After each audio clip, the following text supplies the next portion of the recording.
ওম শান্তি। আজ 23 মার্চ 2026 আমরা সবাই বাবার অমূল্য মধুর মহাবাক্য শুনব। ওম শান্তি। মিষ্টি বাচ্চারা চুপ থাকাও অনেক বড় গুণ। তোমরা চুপ থেকে বাবাকে ইয়াদ করতে থাকো তো অনেক কামাই জমা করে নেবে। আজকের প্রশ্ন, কোন কথা কর্মসন্ন্যাসকে সিদ্ধ করে? ওই কথা তোমরা বলতে পারো না। উত্তর, ড্রামায় হবে তো করে নেব। বাবা বলে এটা তো কর্মসন্ন্যাস হয়ে গেল, তোমাদের কর্ম তো অবশ্যই করতে হবে, পুরুষার্থ ছাড়া তো জলও পাওয়া যায় না, এই জন্য ড্রামা বলে ছেড়ে দিও না। নতুন রাজধানীতে উঁচু পদ পেতে হবে তো খুব পুরুষার্থ করো। ওম শান্তি। প্রথম প্রথম বাচ্চাদের সাবধান করা হয়, বলা হয় বাবাকে ইয়াদ করো আর বর্ষাকে ইয়াদ করো, মনমনা ভব। এই অক্ষর ব্যাসদেব লিখেছেন। সংস্কৃতে তো বাবা বোঝায়নি, বাবা তো হিন্দিতেই বোঝায়।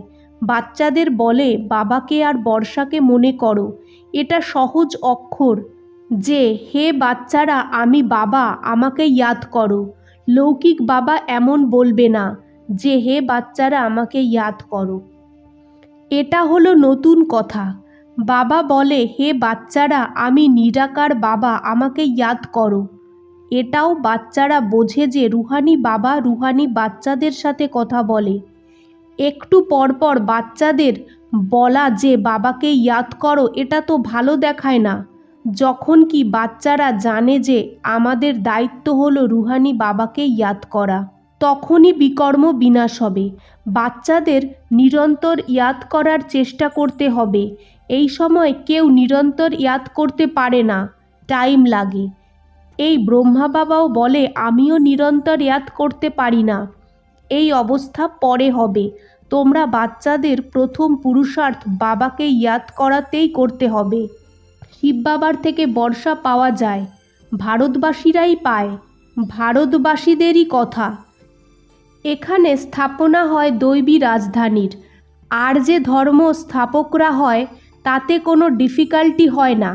আত্মা আসে আর প্রবেশ করে আর শোনাতে শুরু করে, ওর পিছনে আসতে থাকে তার ফলোয়ার্সরা। এখানে দেবী দেবতা ধর্মের যারা আছে তাদের জ্ঞানের দ্বারা ওঠাতে হয়, তো পরিশ্রম করতে হয়। ভগবত গীতা শাস্ত্রে এটা নেই যে বাবা সঙ্গমে রাজধানী স্থাপন করে। গীতায় লেখা আছে যে পাণ্ডব পাহাড়ে চড়ে গেছিল, প্রলয় হয়েছিল ইত্যাদি। বাস্তবে এমন কথা হয় না। তোমরা এখন পড়ছো ভবিষ্যৎ 21 জন্মের জন্য। অন্যান্য স্কুলে তো এখনকার জন্য পড়ায়, কিন্তু এই পড়া দ্বারা ভবিষ্যৎ 21 জন্মের জন্য কামাই জমা হয়। সাধু সন্তরা যারা আছে তারা ভবিষ্যতের জন্য পড়ায়, কারণ তারা বোঝে যে আমরা শরীর ছেড়ে মুক্তিধামে চলে যাব, ব্রহ্মে লীন হয়ে যাব, আত্মা পরমাত্মায় মিলে যাবে। তো ওটাও হলো ভবিষ্যতের জন্য, কিন্তু ভবিষ্যতের জন্য পড়ানো এক রুহানি বাবাই হয়, অন্য আর কেউ নয়। গাওয়াও হয় যে সবার সদ্গতিদাতা একজনই হয়। দুনিয়ার সব জ্ঞান তো অযথার্থ হয়ে যায়, এটা বাবাই এসে বোঝায়। ওরা তো সাধনা করতে থাকে, লীন তো কেউ হবে না। ব্রহ্ম মহাতত্ত্ব কোনো ভগবান নয়, এগুলো সব হলো রং। মিথ্যাখণ্ডে আছে সবাই মিথ্যা বলারা, সত্যখণ্ডে হয় সবাই সত্য বলা লোকেরা। তোমরা জানো সত্যখণ্ড ভারতে ছিল, এখন মিথ্যাখণ্ড হয়ে গেছে। বাবাও ভারতেই আসে, শিব জয়ন্তী পালন করে, কিন্তু এটা থোড়ি জানে যে শিব এসে ভারতে সত্যখণ্ড বানিয়েছে। ওরা বলে পতিত পাবন জ্ঞানের সাগর, কিছুই বোঝে না। বাবা বলে এরা তো তোতা পাখির মতো বলে দেয়, কিন্তু কিছুই বোঝে না। বাবাই এসে বোঝায়। শ্রীকৃষ্ণ জয়ন্তী পালন করে, গীতা জয়ন্তীও আছে। শিব জয়ন্তীও সম্বন্ধে কেউ কিছু জানে না যে শিব এসে কি করে, আসবে কি করে, যখন বলে নাম রূপ থেকে ন্যাড়া হয়। বাবা বলে আমিই বসে বাচ্চাদের বোঝাই, তারপর এই জ্ঞান প্রায় লোপ হয়ে যায়। বাবা নিজে বলে আমি এসে ভারতকে আবার স্বর্গ বানাই। কেউ তো পতিত পাবন হবে, তাই না? মুখ্য ভারতেরই কথা, ভারতই পতিত হয়। পতিত পাবনকে ভারতেই ডাকা হয়। নিজে বলে বিশ্বে শয়তানের রাজ্য চলছে, বমসাদি বানাতে থাকে, এর থেকেই বিনাশ হবে, তৈরি হচ্ছে, যেমন রাবণ প্রেরণা দিচ্ছে। রাবণের রাজ্য কবে শেষ হবে? ভারতবাসী বলবে যখন শ্রীকৃষ্ণ আসবে। তোমরা বোঝাও যে শিব বাবা এসেছে সবার সদ্গতি দাতা হয়ে।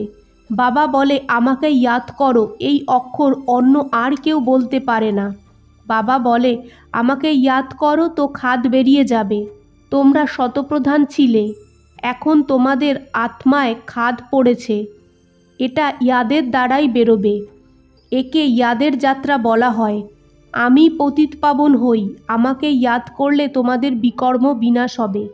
একে যোগ অগ্নি বলা হয়।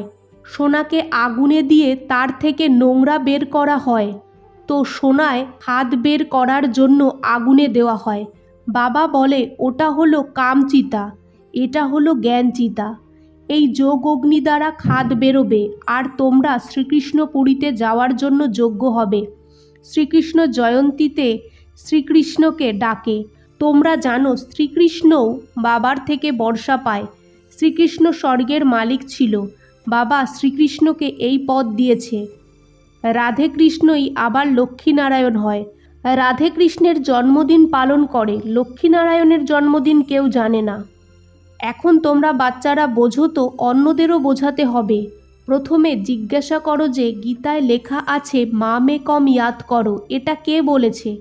ওরা ভাবে শ্রীকৃষ্ণ বলেছে। তোমরা বোঝো যে ভগবান নিরাকার হয়, ওনার থেকেই উঁচু অর্থাৎ শ্রেষ্ঠ মত পাওয়া যায়। উঁচু থেকে উঁচু পরমপিতা পরমাত্মাই হয়। এই একজনার শ্রীমতেই সবার সদ্গতি হয়। গীতার ভগবান ব্রহ্মা বিষ্ণু শঙ্করকেও বলা যায় না, ওরা তো শরীরধারী শ্রীকৃষ্ণকে বলে দেয়। তো এতে সিদ্ধ হয় কোথাও না কোথাও ভুল অবশ্যই আছে। তো তোমরা বোঝো যে মানুষের এটা বড় ভুল। রাজযোগ তো বাবা শিখিয়েছে, ওই পতিত পাবন হয়। যে বড় বড় ভুল আছে তাতে জোর দিতে হবে। এক তো ঈশ্বরকে সর্বব্যাপী বলা, 2 গীতার ভগবান শ্রীকৃষ্ণকে বলা, 3 কল্পের আয়ু 1,00,000 বছর বলা। এগুলো সব বড় বড় ভুল। কল্প 1,00,000 বছর হতে পারে না, বাবা সর্বব্যাপী হতে পারে না। বলে যে ও প্রেরণাতে সব কিছু করে, কিন্তু না, প্রেরণাতে থোড়ি পাবন বানিয়ে দেবে। এটা তো বাবা বসে বোঝায়, মা মে কম ইয়াদ করো। প্রেরণা অক্ষর হলো রং। যদিও বলা হয় শঙ্করের প্রেরণায় এই বমস ইত্যাদি বানানো হয়, কিন্তু এগুলো ড্রামায় লেখা আছে। এই যজ্ঞ থেকেই বিনাশ জ্বালা বেরিয়েছে, প্রেরণা করে না। ড্রামায় লেখা আছে। শিব বাবারই সারা পার্ট আছে, ওনার পরে পার্ট হলো ব্রহ্মা বিষ্ণু শঙ্করের। ব্রহ্মা ব্রাহ্মণ রচনা করে, ওই তারপর বিষ্ণুপুরীর মালিক হয়। তারপর 84 জন্মের চক্কর লাগিয়ে তোমরা এসে ব্রহ্মাবংশী হয়েছ। লক্ষ্মীনারায়ণ আবার এসে ব্রহ্মা সরস্বতী হয়। এটাও বুঝিয়েছে যে ব্রহ্মা বাবা দ্বারা অ্যাডপ্ট করি, এই জন্য একে বাড়িমাম্মাও বলা হয়। ও তো নিমিত্ত হয়েছে, কলস তো মাতাদের দেওয়া হয়েছে। সব থেকে তীক্ষ্ণ হলো সরস্বতী, সব থেকে বড় সেতার তো ওনাকে দেওয়া হয়েছে। তোমরা জানো আমরাই পূজ্য হই, আবার পূজারী হয়ে পূজা করব। এখন আমরা ব্রাহ্মণ, তারপর পূজ্য দেবী দেবতা হব, যথা রাজারানী তথা প্রজা। দেবীদের মধ্যে যে উঁচু পদ পায় তো মন্দিরও তাদের অনেক উঁচু হয়। নাম তাদের হয় যারা ভালোভাবে পড়ে আর পড়ায়। তো এখন তোমরা জানো পূজ্য আর পূজারী আমরাই হই। শিব বাবা তো সদা পূজ্য হয়। সূর্যবংশী দেবী দেবতা যারা ছিল ওরাও পূজারী, তারপর ভগত হয়। শরণ এক পরমপিতা পরমাত্মার নেওয়া হয়। যখন অনেক দুঃখ হয় তখন ক্লান্ত হয়ে এসে শরণ নেয়। গুরুর কাছে তো কেউ বিরক্ত হয়ে যায় না, এখানে তো এমনিই যায়। তোমরা রাবণ থেকে অনেক বিরক্ত হয়েছ, এখন সময় এসেছে রাবণ থেকে পিছন ছাড়ানোর। বাবা তোমাদের শরণে নেয়, তোমরা বলো বাবা আমি তোমার। গৃহস্থ ব্যবহারে থেকেও শরণ শিব বাবার নিয়েছ। বাবা আমরা তোমার মতেই চলব। বাবা শ্রীমত দেয় গৃহস্থ ব্যবহারে থেকে আমাকে মনে করো আর সবার সাথ ছেড়ে দাও। আমার ইয়াদেই বিকর্ম বিনাশ হবে। শুধু স্মরণ নেওয়ার কথা নয়, সারা মাদার ইয়াদের উপর হয়। বাবা ছাড়া এমন কেউ বোঝাতে পারে না। তোমরা যোগবল দ্বারা বাবার থেকে বর্ষা নাও। চুপ থেকে শুধু বাবাকে আর বর্ষাকে মনে করো। বাবা বলে শুধু আমাকে ইয়াদ করো তো বিকর্ম বিনাশ হয়ে যাবে। এখন করো আর না করো তোমার মর্জি। কোনো দেহধারীর নাম রূপে ফেসো না। বাবাকে ইয়াদ করো তো অন্তমতে সদ্গতি হয়ে যাবে। তোমরা আমার কাছে এসে যাবে। ফুল পাস যে হবে সে রাজাই পাবে। সারা মাদার ইয়াদের ওপর। আচ্ছা মিষ্টি মিষ্টি রুহানি বাচ্চাদের গুড মর্নিং। আজকের ধারণা 1. কোনো দেহধারীর নামরূপে ফেসো না। এক বাবার শ্রীমতে চলে সদ্গতি পেতে হবে। চুপ থাকতে হবে, অর্থাৎ সাইলেন্সে থাকতে হবে। 2. ভবিষ্যৎ 21 জন্মের জন্য ভালোভাবে পড়তে আর অন্যকে পড়াতে হবে। পড়ে আর পড়িয়ে নাম হবে। আজকের বাপদাদার মধুর বরদান। মনমত আর পরমতকে শেষ করে শ্রীমতে অনেক কামাই জমা করা বাচ্চারা পদ্মাপদম ভাগ্যশালী ভব। শ্রীমতে চলারা একটা সংকল্পও মনমত বা পরমতে করতে পারে না।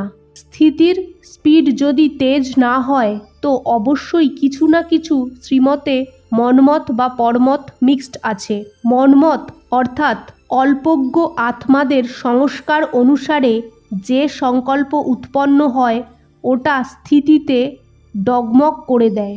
এই জন্য চেক করো আর করাও এক কদমও শ্রীমত ছাড়া না হয়।